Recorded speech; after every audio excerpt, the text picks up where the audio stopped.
Introduced today is actually one of the rarest mammals in the world. There's a relatively small area of land called the Amur River Valley, and it separates Russia from China. It is the last holdout for the Amur leopard. Lords and ladies, let's welcome Krill, the Amur leopard. Give him a nice round of applause this morning.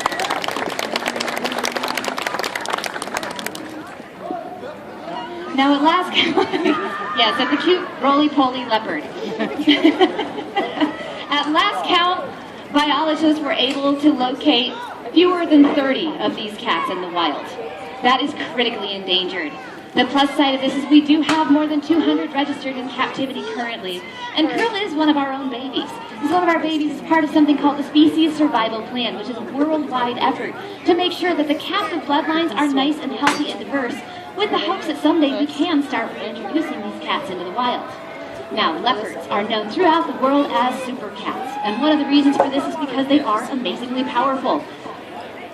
A full-grown leopard can not only take down 300 pounds worth of prey, but once he has it, he can set it into his jaws and power lift it into the trees to keep it away from other predators.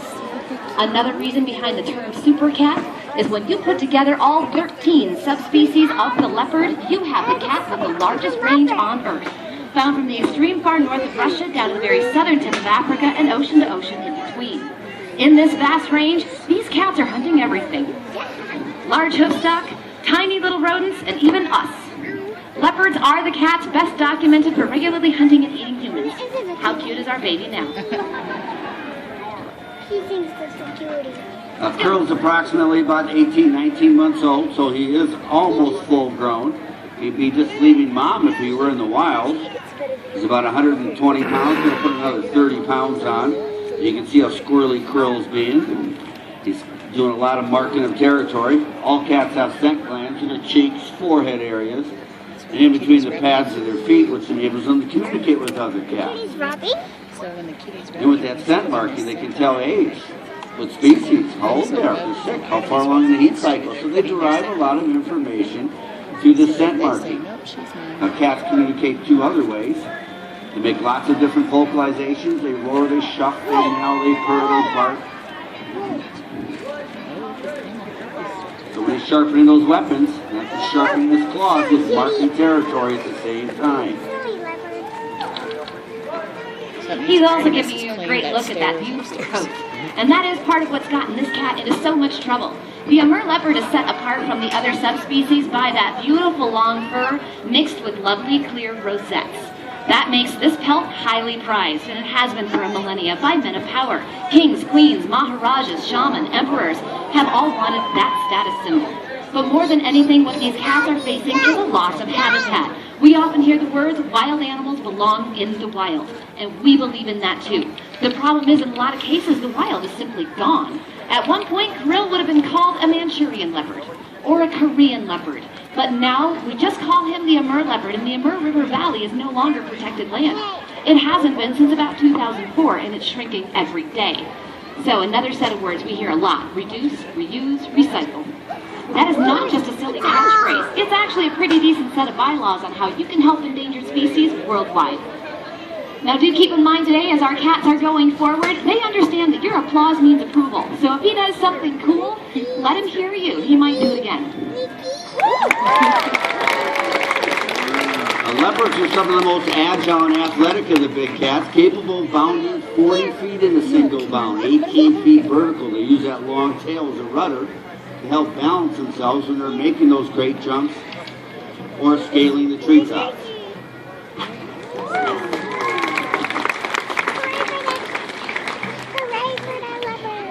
All right, so lords and ladies, let's go ahead and give Krill another great round of applause.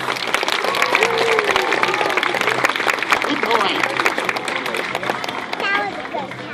So 37 different kinds of cat. Most of us, when we're thinking of wild cats, we are thinking of leopards. We're thinking lions, we're thinking cheetahs, we're thinking big and bold and awe-inspiring and powerful. But out of 37 different kinds of cat, only 7 are big cats. Which means for us today, we have 30 different types of small and medium cat. Many of those, a lot of us have never even heard of. This next cat that I'm going to introduce is so elusive and so poorly known that I had never even heard of this cat until about 2 years ago when I moved to Great Cats World Park. This is a medium-sized cat that hails from Southeast Asia. More than that, he's going to be found in the darker regions, lowland areas, places where there's slow-moving streams, standing water. Now keep in mind, some cats are named for the region that they're found. Some cats are named for their appearance. This cat is named for his hunting prowess. Let's have a nice welcome this morning for Maki, the fishing cat.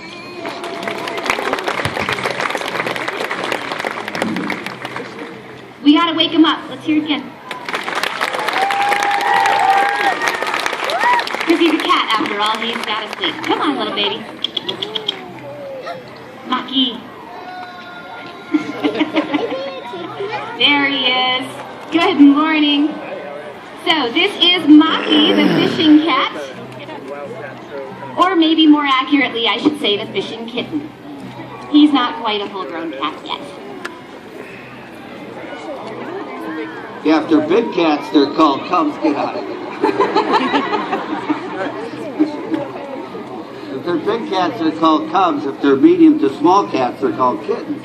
So two different names for the babies. The Maki's only about 5 months old, so he's not quite full grown yet. He's got a long ways to go. He's about 8-10 pounds. Size of a domestic cat.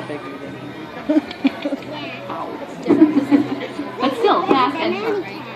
Now as Maki moves about the stage, take a good look at his features. Wow, I do not have cat-like grace, they do. What's lovely about that? Don't touch me. So take a look at this cat's features and look how differently he's built from the leopard that was just out here. The length of the limbs, the size of the tail, the pattern in the coat all tells you something important about what and where the cat is hunting. Also take a good look at his skull, the different shape, how dished his face is, how close together his eyes are, and how far back those ears are set. This is a cat that's doing much of his hunting in the water. A couple features on him that you can't readily see are little webbed toes and a thick undercoat. Again, the fishing cat. He's in the water a lot.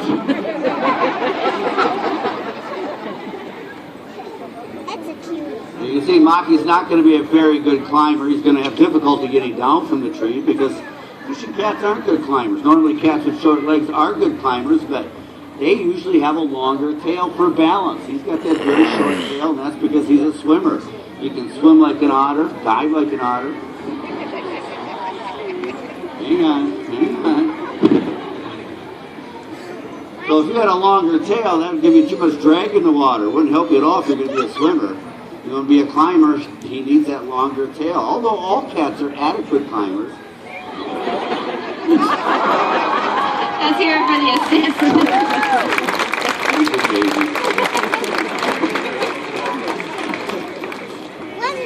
So most of the time when we think of cats, we think of a cat that, or of an animal that really doesn't care for water much. But there are some very big exceptions out there. Tigers and jaguars love the water. This little guy loves any kind of water. He likes rain and sprinklers and puddles and ponds. He loves his water dish. Any source that he can get to. And don't forget the toilet. He's in there all the time when I'm in there. If there's any kind of water going, he's got to investigate and get involved. I do try to forget about the toilet. Another one of those little fun facts they'll never tell you at the zoo. About 85% of this cat's natural diet is fish, which means in captivity we make sure he also has that whole fish diet to keep him nice and healthy. But the part they don't tell you is because of that, this little guy has the worst kitten gas we have ever experienced. Also, what he is demonstrating here is that cats are opportunistic predators.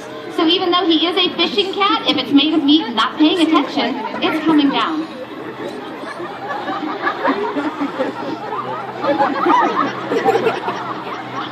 Get out of there. And this is why Maki is so fat. And those of you that are curious, yes, we got his name straight off the sushi menu. He's long, low, full of fish, and makes us happy. All right, let's give another round of applause for Maki.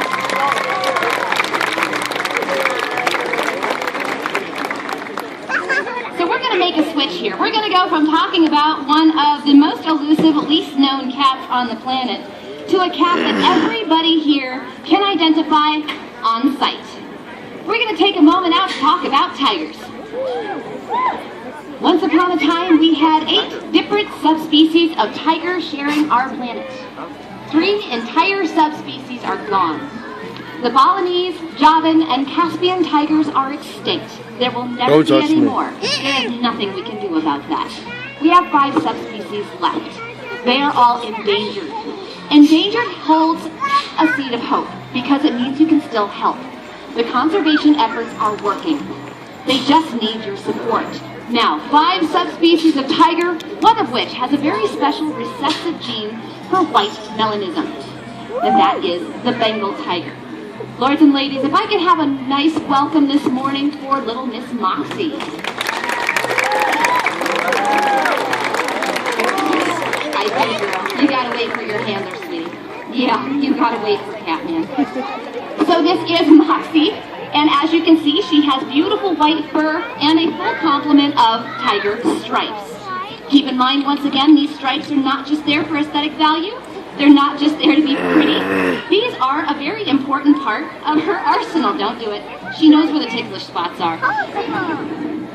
One of those things they tell you, if a tiger ever gets a hold of you, just relax.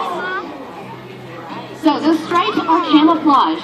What you have in front of you here is a very large, heavy, stalk and ambush hunter that doesn't have a lot of staying power. They don't have a lot of stamina. They've got to let their prey get within 10 to 20 yards, 30 yards if they complete outside, before they go after it, or they're going to miss and go hungry.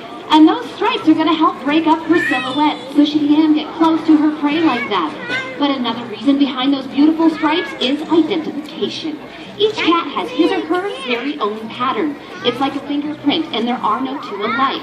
Now, Moxie's stripes do go all the way to the skin, which means if you were to shave a tiger, you would have a very large, very angry striped cat. Now, Moxie's approximately about 18 months old, same age as Curl. Imagine mom in the wild taking care of 2 or 3 of these young cubs. Awfully tough duty for mom to feed 2 or 3 her own size, when they can barely feed themselves. Now, Moxie weighs in at about 260 pounds, going to put another 180 to 100 pounds on. She'll get quite a bit bigger.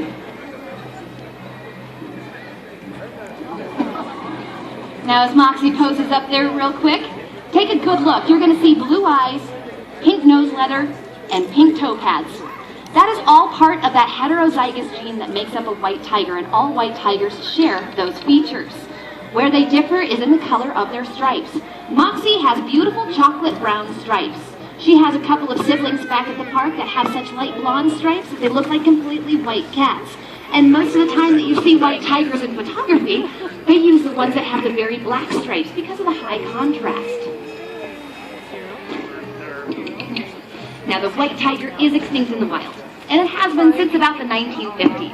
At that point, the last wild white tiger that we're aware of was taken out and given as a gift to the Maharaja of India. He named that cat Mohan, and Mohan went on to be many times great-grandfather of most of the white tigers you see today. And that's where they get the power in the shoulders and the jaws. That's why tigers can take down 1,300-pound prey items. Not only take them down, but put them in their jaws and walk off with them for a mile or two. It's been documented. Now, typically, prey items are 400 to 600 pounds instead of 1,300. Now, every once in a while, you're hearing Moxie make a noise that we call shuffling. It almost sounds like a purr, but she can only make that noise on the exhale. And that tells us that she has friendly intentions. It's also sometimes a way of her asking for a little bit of reassurance. Now, tigers will shuff at each other, they shuff at us, they shuff at their favorite toys, they'll shuff at a rock.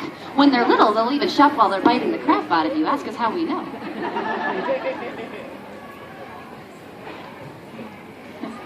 Now, India is doing wonderful things for their wild tiger population.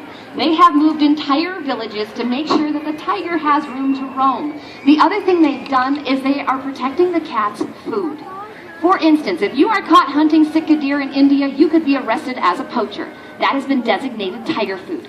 So they have the formula right. You give the cat room, you give it something to hunt, you leave it alone, and it will thrive. Lords and ladies, let's hear one more great round of applause for Miss Moxie. Good girl. Anybody here that was here a couple years ago and remember Scooby? A couple of you do. Scooby is now 8.5 feet tall and pushing 500 pounds. And he will still play like a kitten if you give him a pumpkin. We have actually some great video of just that. He's hunting a wild pumpkin in his pen. Find us on Facebook to see those videos and any other cats. So you wonder what happened to them, where are they now? For the most part, they're at home. Great Cats World Park is home to over 40 different cats, representing about 17 different species. So at the moment that we retire a cat, they don't want to do the show anymore, they stay home. It's okay, they can do that. They don't have to come out and do it anymore. So, that being said, would you like to meet another one of our cats? Now, Moxie is not only a big cat, she is also a great cat, and there is an important distinction. It's the ability to roar. A cat can either roar or they can purr, but they cannot do both. It has to do with the structure of the hyoid bone right here in the throat. So we've already discussed 37 different kinds of cats. 7 of those are big cats. 4 of those 7 are great cats, your roaring cats. Your lion, tiger, leopard, and jaguar are the 4 great cats. Now this next cat is not only a great cat, but he has also grown up with this show, and he understands better than any other cat out here, your applause means approval. So, lords and ladies, let's hear it for Dexter.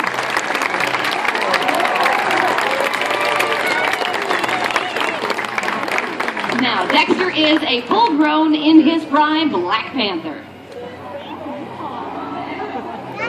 Which is a deadly cat, Dexter.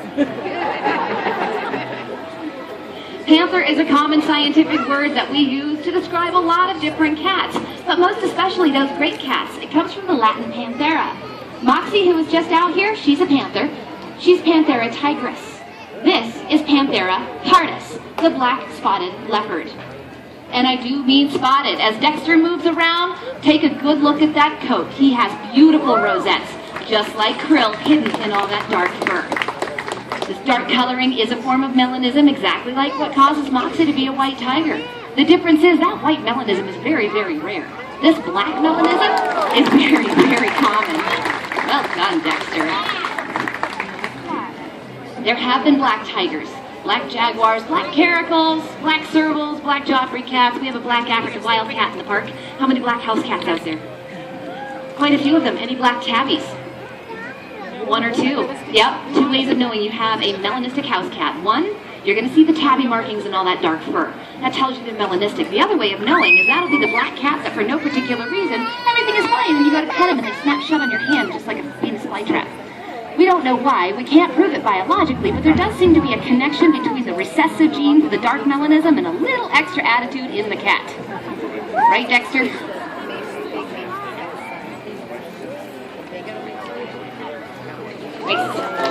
Dexter is full grown. He's about 160 pounds, pound for pound, second strongest cat on the planet, capable of taking 300-pound prey items down. Not only will they take them down, but they'll put them in their jaws and take them straight up into a tree. The reason they do that is to protect their kill from hyenas, lions, other predators that will steal their hard-earned catch.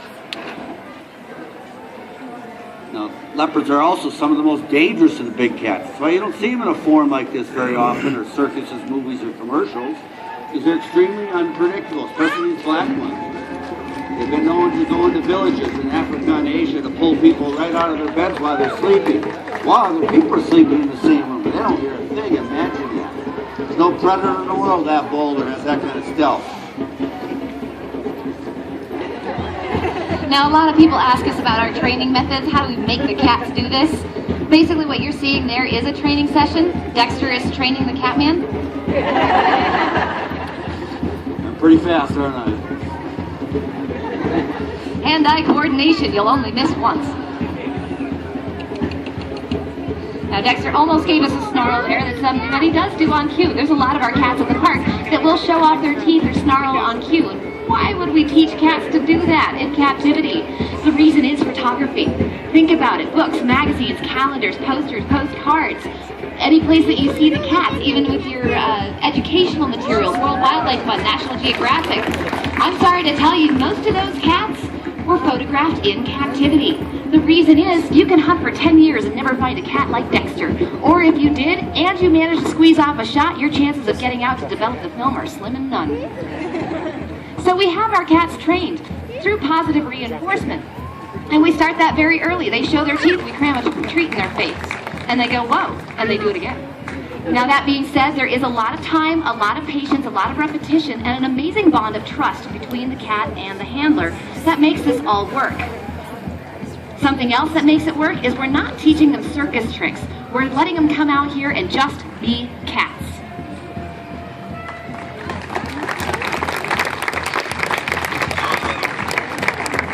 Now, all of that aside, I feel like I need to give a little bit of a public service announcement. No matter what you see out of us or our animals today, please keep in mind they are not pets.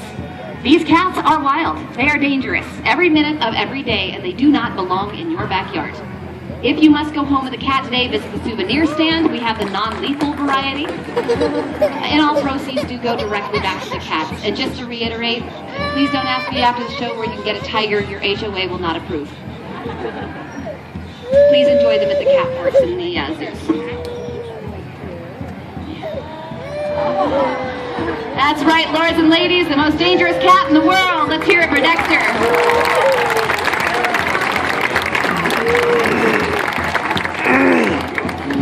It's all right, the big ones like to play too.